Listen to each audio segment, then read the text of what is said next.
Good morning, good afternoon, peace, baliwag. Pakibati naman yung katabi, good afternoon. Magandang tanghali sa ating lahat.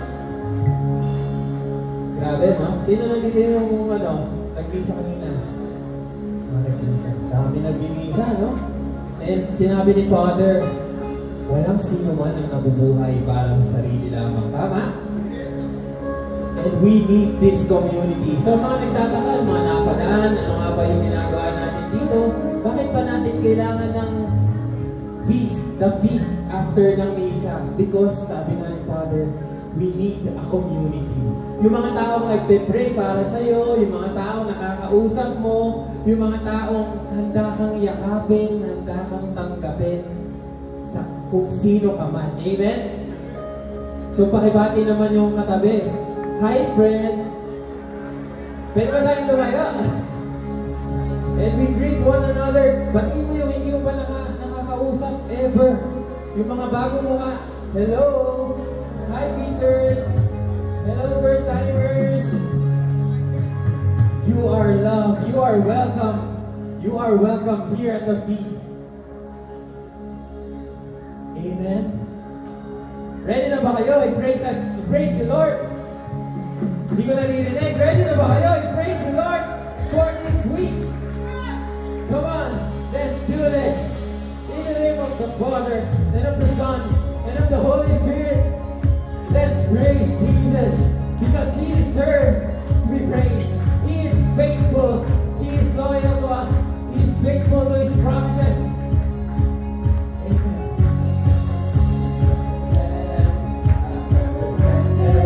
You're the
Jesus. Come on, let's give our God a clap of praise to the Lord. Let's welcome our friend, our preacher, Brother Val Osher. Hallelujah! Woo! Pagpapala natin si Lord.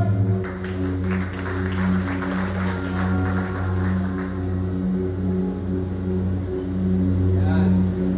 Okay, sabi sa katabi, ang saya-saya ko, nandito ka. Ang saya-saya ko, nandito ka.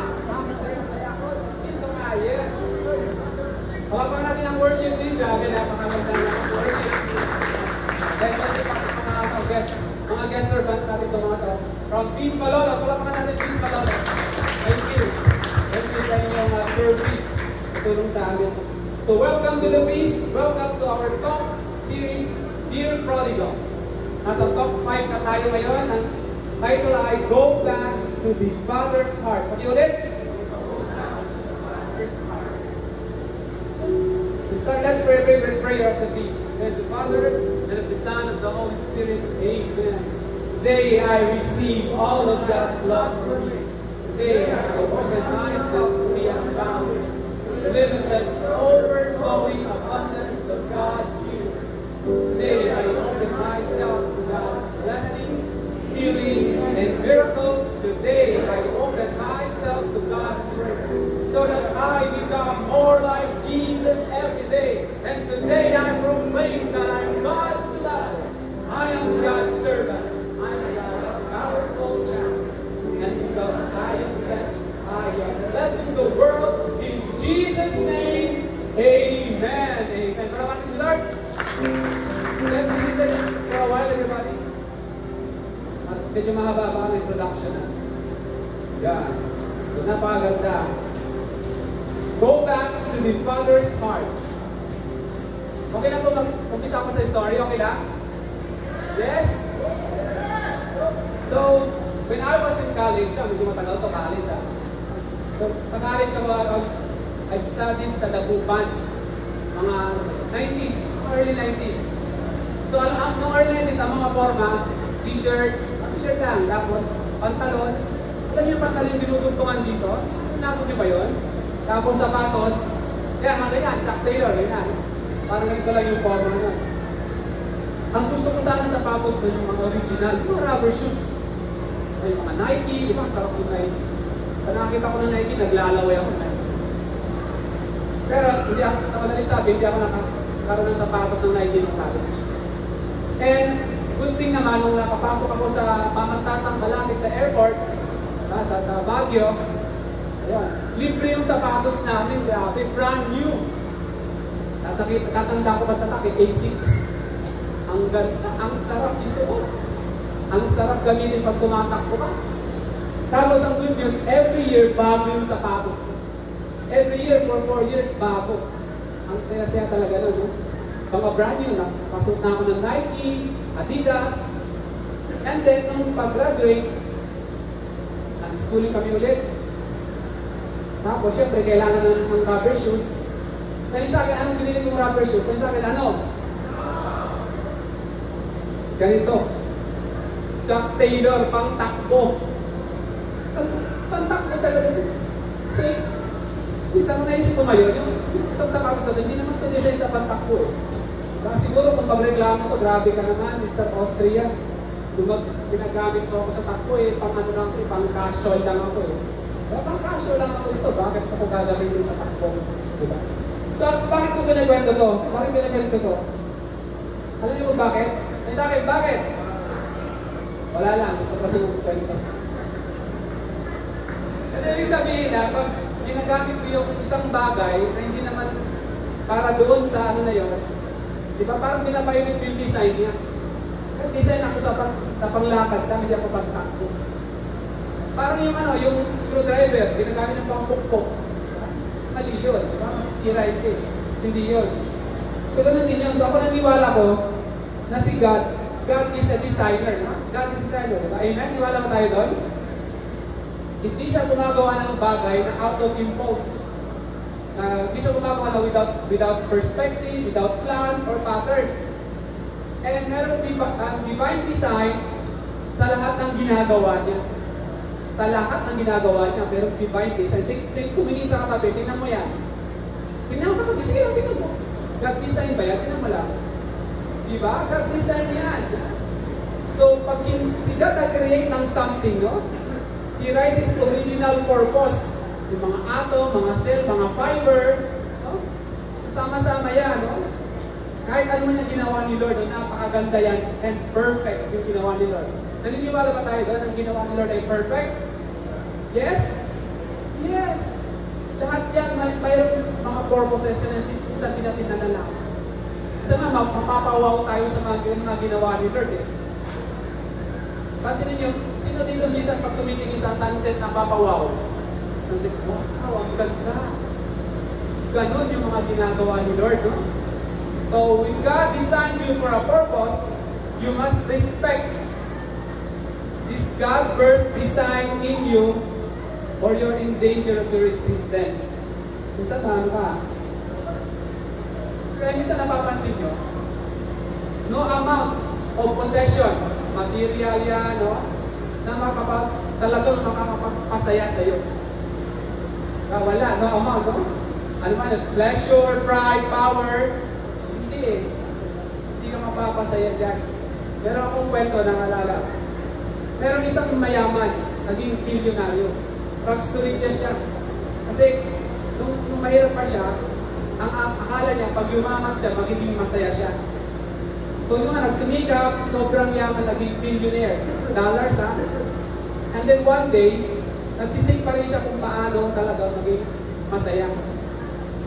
So meron siyang kaibigan, in-invite siya na mag-donate ng wheelchair sa mga bata sa Africa. Sa mga lumpo sa isang bansa sa Africa. So sabi niya sa kaibigan niya, sige, I'll write the check. Ito na, binigay niya. Yung kaibigan, hindi tinanggap yung pera niya. Sabi niya, tatanggapin ko yung pera mo, bibili natin ng wheelchair, pero sasama ka na magbigay ng wheelchair. So syempre, mayaman, busy, ayaw, sabi mo, hanggang sa na-persuade siya ng kaibigan niya na sumama. So yun ang napakatay story siya, nabigay na yung mga wheelchair sa mga bata, tuwang-tuwa siya mga bata, at siya rin, tuwang-tuwa siya. Kung baka yung happiness na hinahanap niya, na-fulfill niya dun sa pagbibigay ng wheelchair. And then nung aalis na sana siya, tinawakan ng bata yung kamay niya. Sabi niya, opo, bakit? Masaya ka ba sa akin? Opo, masaya ako. Sabi ko, sir, gusto ko lang pong tingnan ulit yung mukha niyo. O bakit? Para sa panahon na darating, kung napunta tayo sa langit, matatandaan ko yung mukha mo, magpapasalamat ako sa iyo. Amen, grabe. Ganda na pala pa natin si Lord. Friends, now only God can satisfy the God-shaped hole in our soul. Yung design ni God is, God designed you for Himself. Pag wala si Lord, mauubos tayo. Pag wala si Lord sa equation sa buhay mo, mai-stress ka, mag-burn out ka. Amen? Baka mamaya, palagi ng trabaho. Huwag naman ganun. Sama mo si Lord sa equation sa buhay mo. Amen? So your purpose is to be one with Him forever. At parehas din yan sa marriage. So let's stand, let's read the word. Listen everybody. Noong last week, pinag-usapan natin ang Deuteronomy, the law of worship. So kung paano yung mga Israelites makipag-relate kay God. Today, we'll talk about Deuteronomy's law on how they relate with each other. At umpisan yan sa marriage. No? So let's sing by word of God.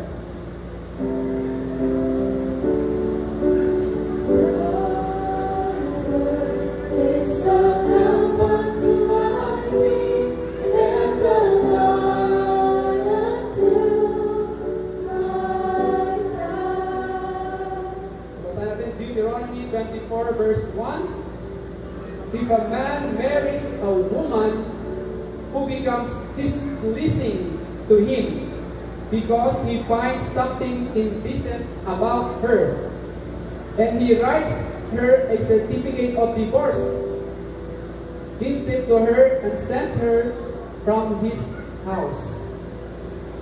Speak to us. Personal God service. Thy word of God.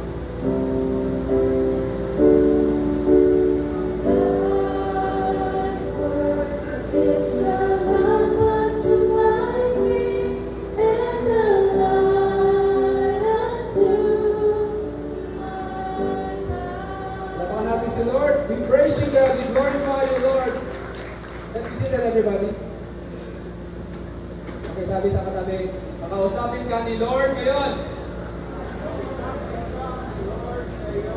Grabe yung binasa natin ng taon na. Pwedeng ibalik, pwedeng ibalik. Alam mo, minsan nakakasya kasi yung divorce ng ancient Israel, pinapayagan nila, pinapayagan ng ancient Israel yung divorce. But more than that, itong verse na to, no? Minsan napakahirap i-digest, lalo ngayon sa modern time natin, sa panahon natin ngayon, no? And sa passage na to, napakalinaw na yung man, no? The man, only the man, no? Siya lang yung may power na mag-asawa, magbuha ng asawa, di ba? Ikasal, karoon ng anak, at saka i-divorce yung babae. And most culture, 3,000 years ago, yung mga babae, ano sila passive lang. Sabihin, sa basic lang yung mga babae, very obedient. Doon din na may mga iba pang nation na yung mga babae, walang masyadong say sa society. So medyo, blessed tayo kasi mga babae, lalaki babae, pantay-pantay. No? Pero noon, napakahirap. And because of this verse, no, may mga tao na minsan binabash yung Bible. Kasi sinasabi na anti-women yung Bible. Kasi mga lalaki lang yung pinag-uusapan, lalaki lang yung na-highlight. So ganun yung mga ibang ganun na tao. No? But that's what's happened when you make the mistake of reading this ancient text with modern eyes. Isa kasi, yung Bible, minsan, ini-interpret natin sa modern time. Pero hindi ganun Minsan kasi, depende to sa audience kung kanino to sinabi. Parang sa Beatitudes, di ba? Depende sa audience yun, at saka depende sa panahon. So, hindi mo siya literally na i-interpret, lalo ngayon sa panahon natin. So, iba. And kung pasin ninyo, ano itong word na a woman who becomes displeasing. Ano bang ibig sabihin ng displeasing? So, pwede bang i-divorce yung wife mo kahit anong reason? Pwede bang nasunog niya yung tuyo? Tapos, ang laki-laki na ng braso niya, ang laki na lang ang bilbil. Displeasing na ba sa eye ng lalaki yun? O, pwede na siguro i-divorce di ba? Pag ganun yun, hindi ganun no? Pero ng mga panahon na yun, may mga rabbi, yung mga teachers dati, na in-interpret din ang verse na ito na talagang very horrible, kakaiba. Pero si Rabbi Jesus, ito yung kanyang minsan kasi naalala niyo yung si Jesus, di ba? Tetestin siya ng mga Pharisees tungkol dito sa divorce na to. Ito, basahin natin. Matthew 19 verse 3. Should a man be allowed to divorce his wife for just any reason? Just any reason. Pero background muna, no? A few decades bago sinilang si Jesus Christ, no? Merong isang rabbi, isang teacher, ang kilalang-kilala, ang pangalan niya ay si Hillel. Si Rabbi Hillel, ang tinuturo niya sa mga Israelites, no? That you can divorce your wife for any reason. Any reason, grabe yung turo ng rabbi. Siyempre, pag rabbi ka, may influensya ka. Ayan, no? Naghihilit ka asawa mo, pwede mo na i-divorce. Bad friend siya, pwede mo na i-divorce. Ang dami niyang cellulite, pwede mo na i-divorce. Kasi any reason Di ba? Siguro na-imagine niyo si mga fans club ni Helen, dami siyang follower na lalaki. Kasi ito yung So, dami. Pero how did Jesus answer to this controversy? Ang ginawa ni Jesus, ito. Jesus went back to his Father's heart. Yan. Basahin natin, Matthew 19, verse 4 to 6. Ito sabi ni Jesus, haven't you read the scriptures? Jesus replied, they record that from the beginning God made them male and female. And he said, this explains why a man leaves his father and mother and he joined to his wife, and the two are united into one.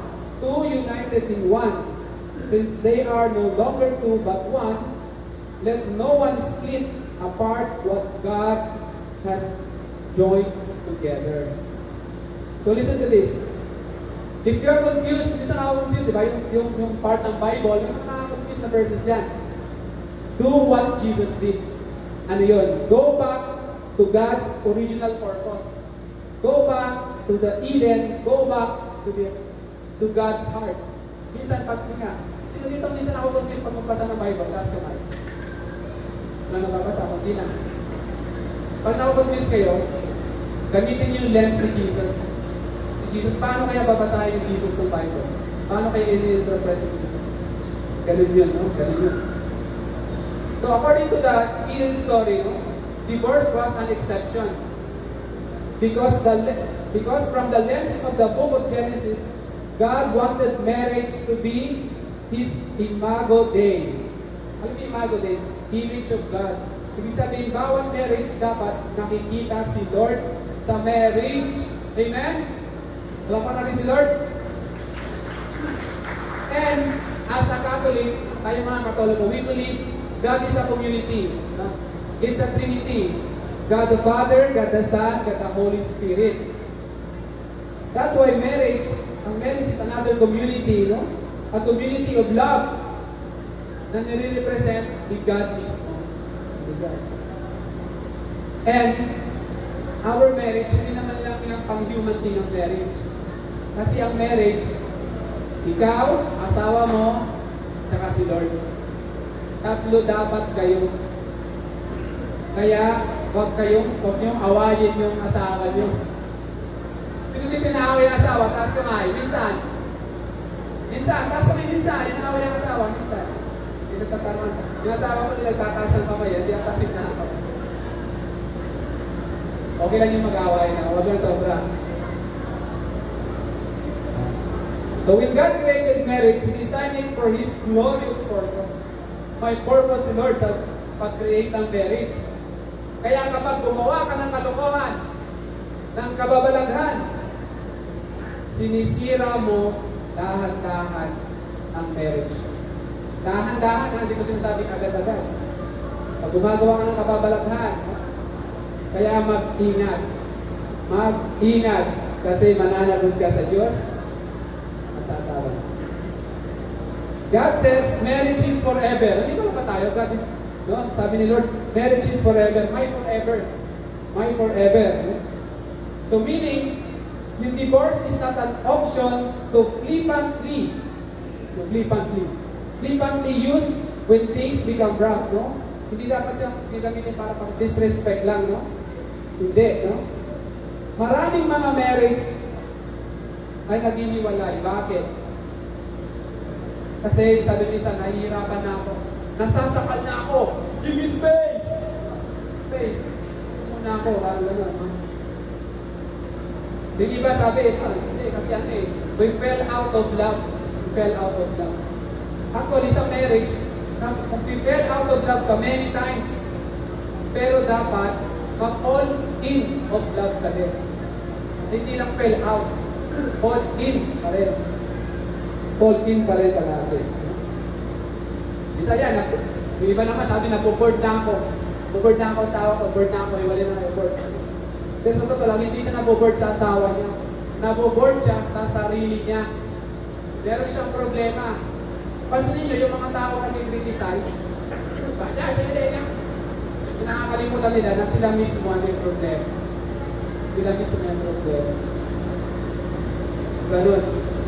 So bottom line, God designed marriage for adults. For adults. Ito, single. Sino single? Taas naman yung mga singles. So, be very careful sa pag-aasawa. Be very careful sa pag-aasawa. Kasi, siyempre, una, hindi mo na pwedeng ibalik yan. Huwag kang magmadali. Kasi ang mga kadalasan nagmamadali, diba? Hindi maganda, di ba? So, dahan-dahan lang. Mag-prepare kayo. Dapat prepared ka lagi. Prepared ka lagi. Uy, naalala ko, prepared. May kwento ako sa prepared. Okay lang? Bago si Jody, yan, prepared maganda to. Meron dalawang magkaibigan. Si Juan at saka si Pedro. Ang siya ng trabaho, so interview nila. So interview, unang pumasok si Juan. Sabi ng interviewer, sino ang presidente ng Pilipinas ngayon? Ferdinand Marcos Jr. Sabi ng interview, galing. Kailan na-discover ang Pilipinas? March 16, 1521. Galing. Alam mo ba na may gamot na sa cancer? Matagal na po. Sabi ng interviewer, you're hired. O, basta grabe. Tuwan-tuwa si Juan. Eh nung si Pedro, motor-bis na natatakot na. Sabi ni Pedro, ano sinabi mo? Sabi ni Juan sa kanya, Pedro, ito lang. Tatlo lang sabihin mo. Tatlo lang isagot mo. Ferdinand Marcos Jr., March 16, 1521, at saka matagal na ho. Wala, ho. Pasok siya ngayon. Pagpasok ni Pedro, sabi ng interviewer, anong pangalan mo? Ferdinand Marcos Jr. Luloko ata ko ito, sabi ng interviewer. Kailan ang birthday mo? March 16, 1521. Sabi ko, sira ulo ka ba? Matagal na ho. Palakpakan naman dyan, yes! Kaya mag-prepare na, kasi pag wala, tonight si Pedro. Hindi nag-prepare eh. So, hindi rin, sabi ko nga, normal lang ito mag-away. Normal. Sino dito mag-asawa din nag-aaway? Taas kamay. Sino nga rin? Lahat po nag-aaway. Pero minsan ito naisip ko na, di ba dapat, sabi nung binabasa ko eh, ang marriage daw, dapat napakaganda yan eh. Napakagandang samahan yan. Kaso minsan kasi iisip natin na hindi mo kakampi yung asawa mo. Dapat same boat lang kayo. So normally mag-away, wag lang to the point na maghihiwalay. Wag lang to the point na maghihiwalay.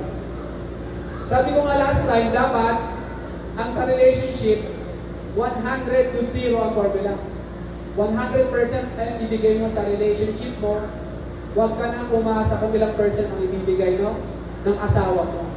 100%. Ibig sabihin lang, take responsibility for your marriage. And even sa buhay mo, take 100 responsibility. Huwag umasa sa iba. And die for yourself every day. Mamatay ka. Not physical. Ibig sabihin, magparaya ka para sa asawa mo. Mahalin mo siya, serve mo siya kahit na iinis ka na. Amen? Si Will, napakalakas ni Will. Wala kasi asawa din eh. Ito sa mga guys, gusto ng mga babae ito. Ito happy life, happy wife. Balik pa data. Happy wife, happy life. Actually, kung iisipin mo, medyo ano yun eh. Pero totoo yun. Kung kayo mga lalaki gusto maya, pasahin mo ko niya asawa. Pasahin mo niya asawa. Dispoil mo yung wife mo, ligawan mo ulit. Bigyan mo ng rose, bigyan ng chocolate. Bulatin mo yung asawa mo, bigyan mo ng 10,000. Diba? Di ba ganun yan? Di ba gusto ko yan, bulatin mo 10,000? Ayun, no? And lastly, ito lastly, it is better to be loving than to be right. It's better to be loving than to be right. Kaya naman nag-aaway kasi gusto mo ikaw tama. Gusto mo ikaw manalo. Magpatalo ka din minsan. Amen? Wala pa natin si Lord? And to continue the talk, pamagin natin, Brother Jody Gizo. Amen. Wala pa natin si Brother Bad. Galing. Amen. Hallelujah. Yan, usapan natin yung pag-aasawa. Sana makarelate din yung iba. No? Naalala ko nung kasamahan ko sa business, nakabili siya ng SLA ng Mercedes-Benz. Ibang SLA, pag pinindot niya, top down yan, top down. No? Kasama niya yung asawa niya. Ang ganda talaga ng asawa niya. Yung lalaki, ang ganda talaga ng asawa niya. Basta ganun. Binuksan. Ano sila sa EDSA? Binuksan, nagdadaan. Biglang, siyempre, proud na proud siya. Ang ganda ng sasakyan niya, ang ganda ng asawa niya. Biglang may sumigaw, Walang forever. So, nakita, naiingit siguro yung isang parang vendor eh. Walang forever. Sabi nung lalaki, ingit ka lang. Alam mo, kaya ko siya nagkwento kasi minsan sa buhay natin, we imagine life na panandalian lang minsan, kaya ba natin i-survive yan, lalo ang pag-aasawa. Isa sa pinakamahirap ay ang pag-aasawa. Totoo lang. Dahil misteryo yan. Diba? Misteryo. Misteryo ang pag-aasawa. Sa lahat ng sakramento, na binanggit, actually, napaka-timely yung sinabi kanina ni Father Chief, no?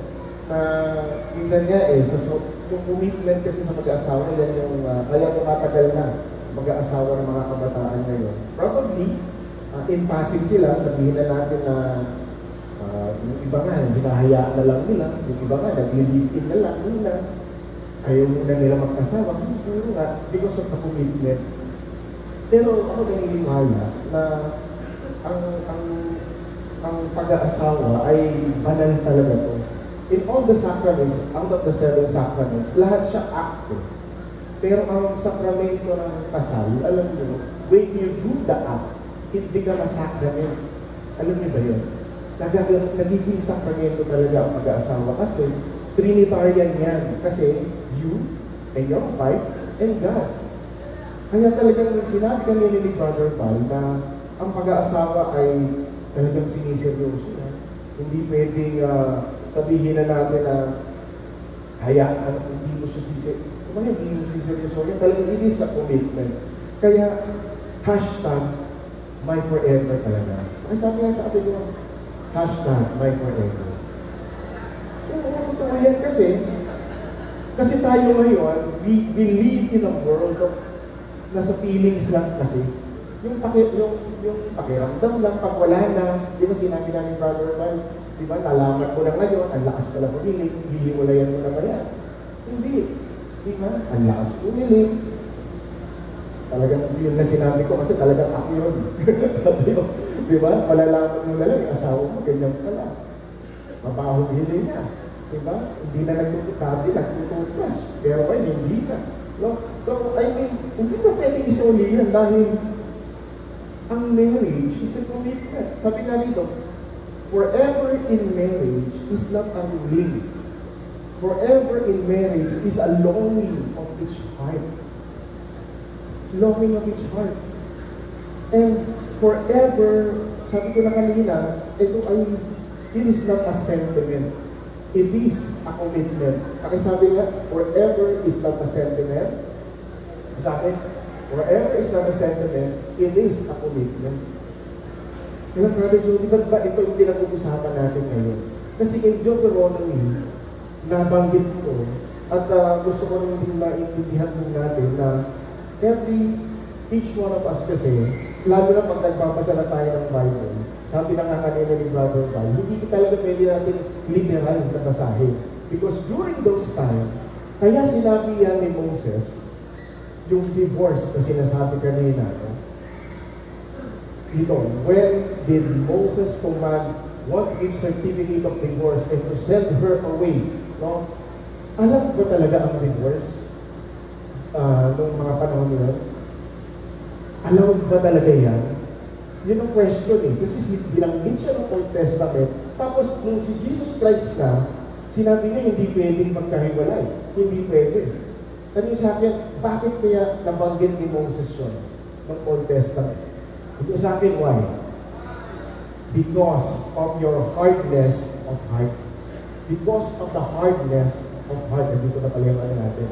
Yun kasi yan. Sabi niya dito sa Deuteronomy ni Moses, because of your hardness of heart, Moses allowed you to divorce your wives, but from the beginning, it was not so. And I say to you, whoever divorces his wife, except for sexual immorality, and marries another, commits adultery. So, Jesus saw the law as damage control. Kasi during that time, ayaw siyang mahahabain. Ang God's definition of marriage before kasi, ano yan eh, kawawa kasi mga kababaihan during those times. Pagka kinamangker ang isang bansa, may mga babae na nandun, nakita nila, papakasalan. Kukunin, tapos papakasalan, di ba? Ganun ang nangyayari. Kung pwede lang na dahil nga siya ay magiging alipin lang naman, baka pwede i-divorce mo na, kawawa naman. Kaya ang definition ni Moses during that time is yung being a humanitarian. Kawawa yung mga kababaihan during that time. So hindi niya inaalaw supposedly, kailangan talaga ng divorce. So again, ito yung mga example nung sinasabi kong damage control. Sa Deuteronomy chapter 21 verse 10 to 14. Suppose you go to the war against your enemies and the Lord your God hands them over you, and you take some of them as captives. Makita niyo, captives. And suppose to see among the captives a beautiful woman, you are attracted to her and want to marry her. If this happens, you may take her to your home, where she must shave her head, cut her nails, and change the clothes she was wearing when she was captured. She will stay in your home, but let her mourn for her father and mother for a full month. Then you may marry her, and you will be her husband, and she will be your wife. But if you marry her, and she does not please you, you must let her free. Go free. You must not sell her or treat her as a slave. Yan yung nangyayari kasi during that time. And for you have humiliated her. So imagine, kaya ginawa ng Panginoon ni Moses siya kasi na matigas ang ulo eh. No? So that law covering, we know that this is for, kaya lang literally it designed to the passage ng mga Hebrew during that time. So he used the words, take her. So kung maalala niyo yung take her, it is hyperlinked to Adam and Eve. Diba? Taking the fruit. Diba naalala niyo yung mga Genesis list natin? Taking the fruit. King Abraham naman, taking his slave, Hagar. And kay King David, taking Bathsheba.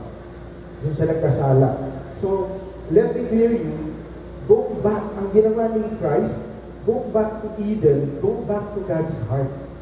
Yun yung ginawa ni Kristo. So, para lang sabihin yan, kasi nagtitigas ang ulo niya. Kung alam nyo lang, tayo ay, ang design natin, sabi kanina ni Brother Val, ang pattern natin, we are designed through God's heart. We have to go back there. So, ito lang naman yan. Ang pinangangalagaan lang during that time is the dignity of woman. Imagine, tignan nyo Old Testament siya, pero pag inisip nyo, advance. Diba? Advance pag-isip ni Moses, kung inisisipin nyo, para sa dignidad ng mga kababaihan during that time. So again, I believe that Jesus is talking to us na kailangan maging faithful talaga tayo sa marriage natin. And we have to believe that marriage is forever. Pakisabi sa katabi, marriage is forever. There are things, ito lang yan, sa atin, there are many things na hindi na natin kaya kontrolin. And we know, as a husband, mayroong abusing, sa isang relasyon. Actually, hindi lang abuse verbal, minsan talaga physical, na hindi natin maaasahan na nangyayari. Pero, I heard so many advices na, sige, panihin mo lang yan, ang tiisin mo lang. Okay, pero kung yun ay ang buhay niya for almost a year, 5 years, 10 years, for me, it's not safe na mag-stay pa kung punching bag ka na ng asawa mo. So sa atin, that's the time na pwede naman talagang you go away. No? We have to protect kung sino man yung lagi nasasaktan. No? So, the same thing, hindi lang naman tungkol din dun sa bubukan, meron din yung adultery. We know that, na napakahirap sa side ng both sides, no? Wife and husband, may nangyayari ganyan.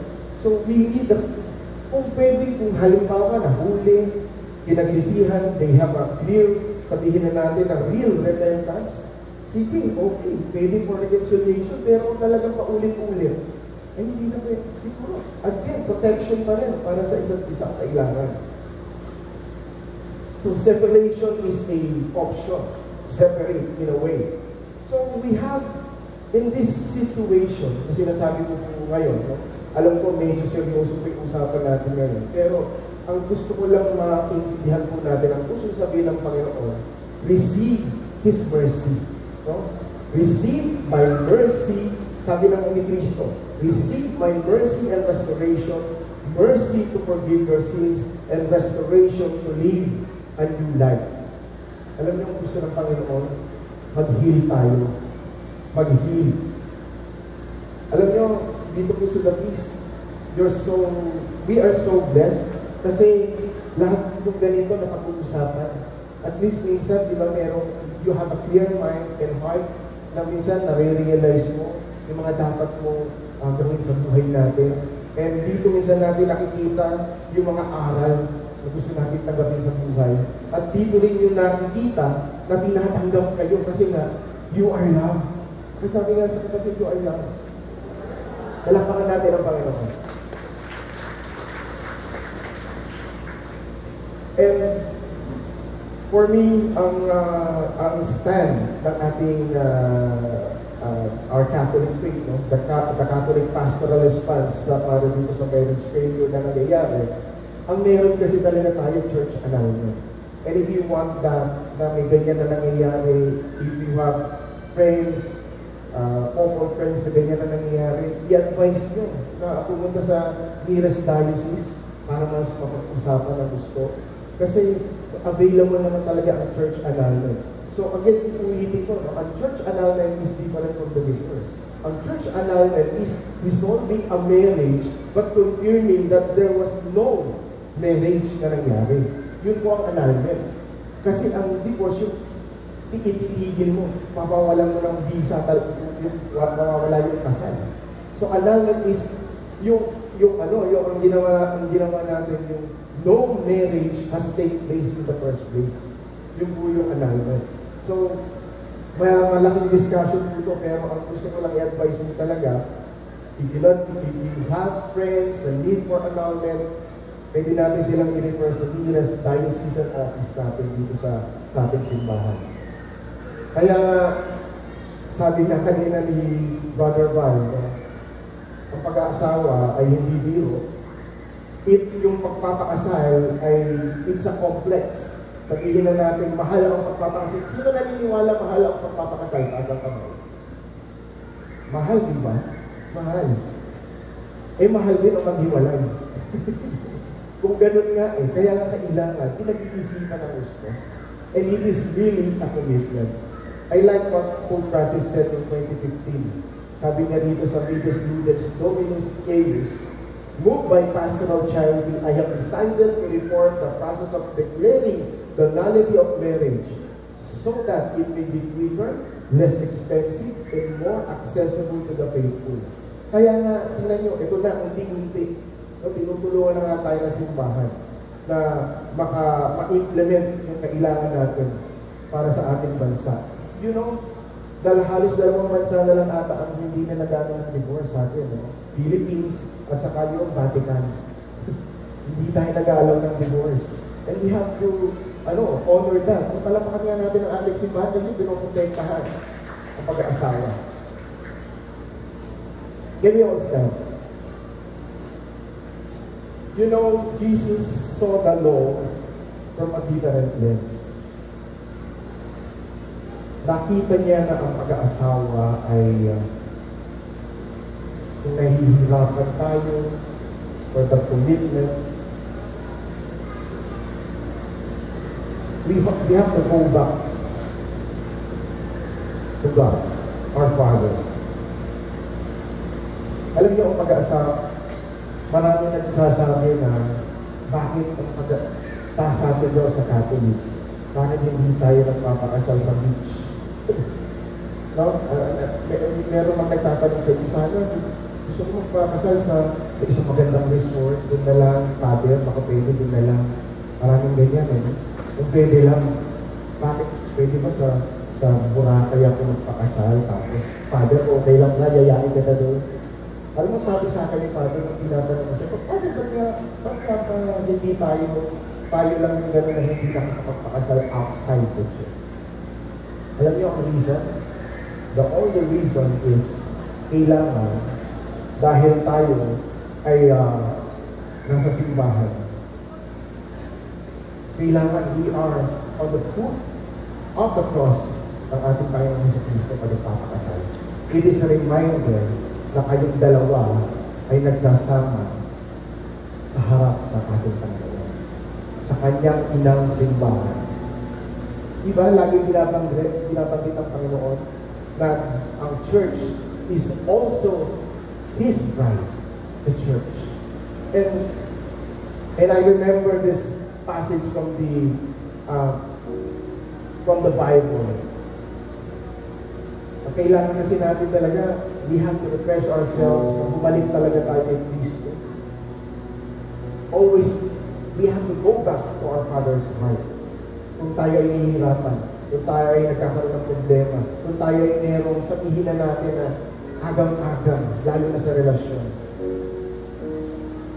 I remember this story, sabi nila ng teacher, this woman has been caught in the act of adultery. Now in the law of Moses command us to stone such woman. Yun ang sinabi sa ano? Yan ang sinabi sa Deuteronomy. So what do you say in John chapter 8 verse 4-6? And what do you say this they said to test him, that they might have some charge to bring against him? In Leviticus, it was said na kailangan we have to stone that woman. And we have saw, sabi ni Christ, no, he saw the law through the lens of Genesis. Jesus always went back to the Father's heart. Ito sinabi niya, he answered the Pharisees, let him who is without sin among you be the first to throw a stone at her. One by one, the crowd went away when Jesus was left alone with the women. He exposed the Father's heart dun sa babae. Kaya sinabi ni Kristo, woman, where are they? Woman, where are they? Has no one condemned you? Alam, sabi ng babae, she said, no one, Lord. No one, Lord. And Jesus said, neither do I condemn you. And from now on, sin no more. Palakangin natin si Kristo. Ako binabasa ko ito, ako mismo, sobra akong na-amaze sa heart ng Panginoon. Kasi sobra ka ng makasalanan, pero alam niya, tinatanggap ka pa rin ng Panginoon. To paraphrase this, alam niyo, sinabi lang naman ng Panginoon, receive my mercy and restoration. Mercy to forgive your sins and restoration to live a new life. That's the word. Yan ang gusto sabihin sa atin ng Diyos ngayon. We have to go back to our Father's heart, sa puso ng ating Ama. Yan ang kailangan. Alam niyo, through the cross, katulad na sinabi ko kanina, yan ang gusto ng Panginoon eh. He showed us that nothing can stop the Father's love. Hindi kayang pigilan ang pagmamahal ng Diyos sa Ama. Kahit sobrang kang weak, you're so stubborn, hindi titigil ang Diyos na mahalin ka. Again, receive His mercy and restoration. When we worship our God, and as we worship Him, let's feel of God's presence in our heart. Go back to the Father's heart. May Father, the Son, the Holy Spirit, and Father, I run back to you, Lord. I run back to you sa iyong puso, Lord. Thank you, Lord, dahil we realize na all the couples here, in their commitment in loving each other, Panginoon, I lift all the married people here. Kung may struggle man sila, Lord, binibigay niyo sa iyo, Panginoon. Father, we need you. We need your mercy and restoration. I know, Lord, na we're so broken. I I know na we have some here na galing in a broken family, Lord, pero we believe na kaya namin i-restore, kaya namin mag-heal. Kaya namin mag-heal, Lord, in your mercy. In Jesus' name, amen. And amen. Your Father, the Son, and the Spirit, and amen. As we know God's presence, continue to be in your most comfortable position. You can close your eyes, you can lift your hands as a sign of worship. And talk to Jesus, converse with Him. Lift up all your burdens, all your problems. Yung mga sakit na kailangan mong magamot, yung mga kasalanan na kailangan mong ipagpatawarin. Lift them all up to Jesus. He will heal you. He will give you mercy. Let's worship.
love. But not just that. We want to pray for the dreams that you have. So if you have your novena to God's love with you, I invite you to get it, look at it, and we're going to pray for the dreams. If you don't have it, that's okay. Think about the dreams that God gave us. Let's pray about it. Father, these are the dreams that we have. And give us the grace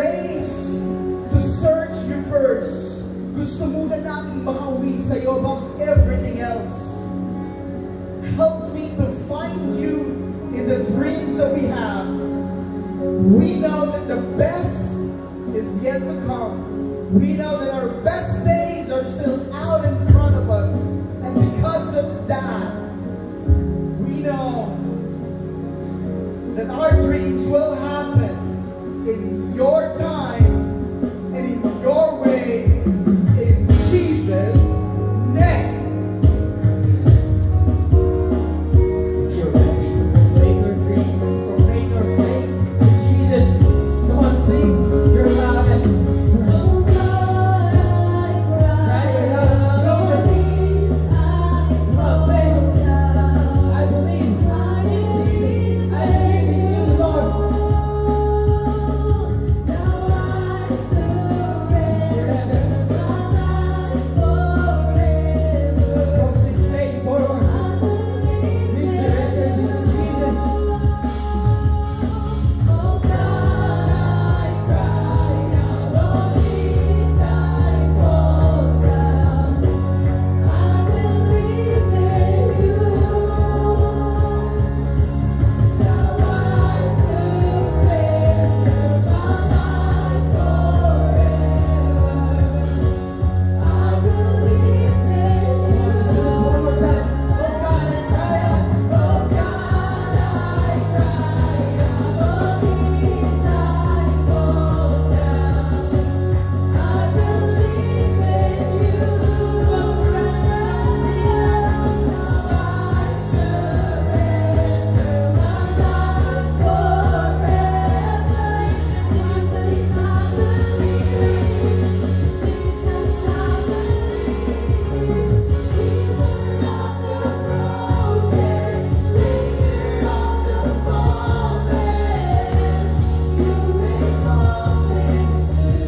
Come on, with one voice.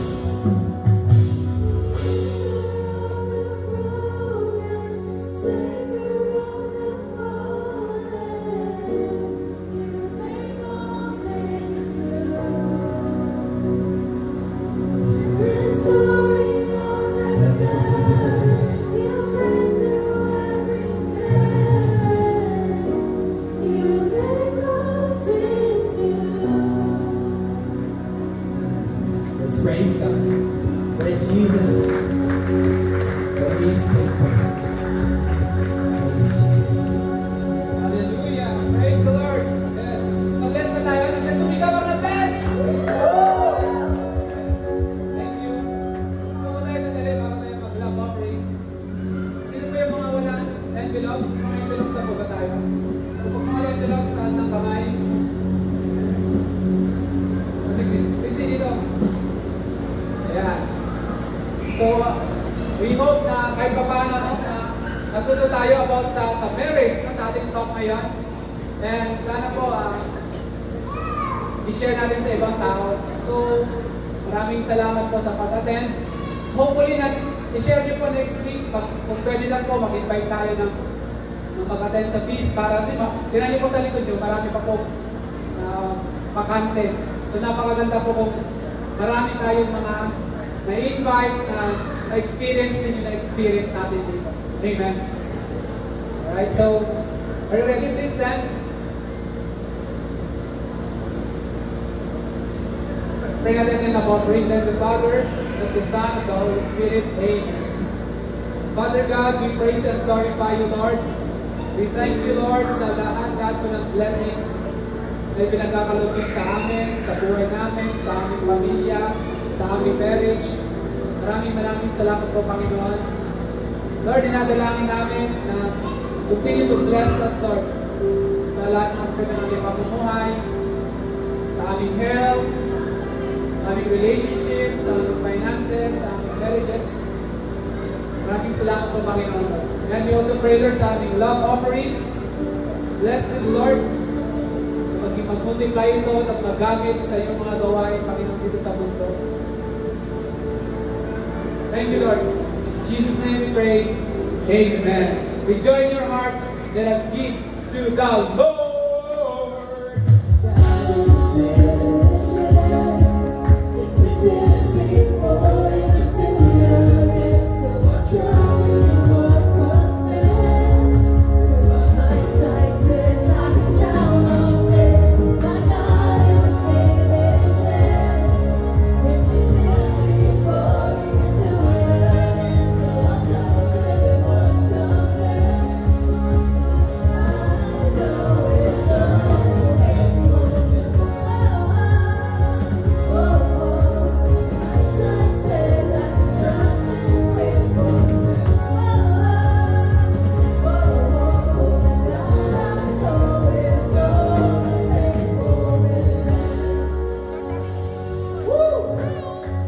Can we stand as we pray and we give back all the glory to God as we say glory be to the Father and to the Son and to the Holy Spirit. As it was in the beginning, is now and ever shall be, world without end. Amen. Come on, bring one soul.